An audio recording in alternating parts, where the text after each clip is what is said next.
కాంగ్రెస్ ప్రభుత్వం రాష్ట్ర ప్రయోజనాలను కాపాడే విషయంలో విఫలమైందన్నారు కేసీఆర్. 2 ఏళ్ల సమయం ఇచ్చి ఓపిక పట్టామని ఇప్పుడు మొదటికి మోసం వచ్చేలా ఉందని అన్నారు. రాష్ట్ర ప్రయోజనాల కోసం ప్రభుత్వం మాట్లాడకపోతే ఎలా అంటూ తెలంగాణ తెచ్చిన పార్టీగా రాష్ట్ర ప్రజల కోసం కొట్లాడతామన్నారు. ఇప్పటి వరకు ఒక లెక్క, రేపటి నుంచి ఒక లెక్క. రాష్ట్ర ప్రయోజనాల విషయంలో నిర్లక్ష్యంగా ఉంటే ఇక వదిలిపెట్టమని హెచ్చరించారు కేసీఆర్. చాలా పెద్ద ప్రజా ఉద్యమానికి శ్రీకారం చుడతాం. కంపల్సరీ పాలమూరు, రంగారెడ్డి, నల్లగొండ జిల్లాలలో గ్రామాన దానికి పోస్టర్ డిజైన్ అవుతుంది, కరపత్రం డిజైన్ అవుతుంది. ప్రజా ఉద్యమాలు చేస్తాం, పెద్ద బహిరంగ సభలు పెడతాం. నేను స్వయంగా అటెండ్ అవుతున్న బహిరంగ సభలకు. ప్రజాక్షేత్రంలో ప్రభుత్వం యొక్క నిష్క్రియాపరత్వాన్ని ఎండగడతాం.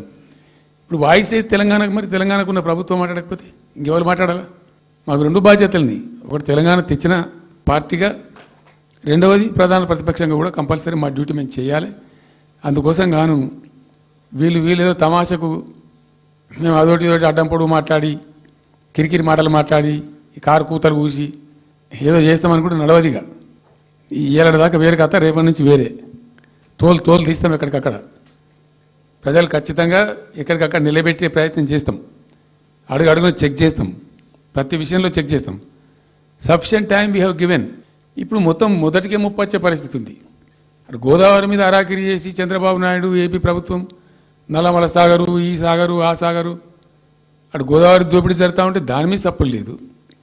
ఇటు కృష్ణలో ఇంత ఘోరంగా పాలమూరు ఎత్తిపోతల మీద దీని మీద సప్పులు లేదు. మరి ఎవరి ప్రయోజనాల కోసం ఉన్నట్టు రాష్ట్ర ప్రభుత్వం?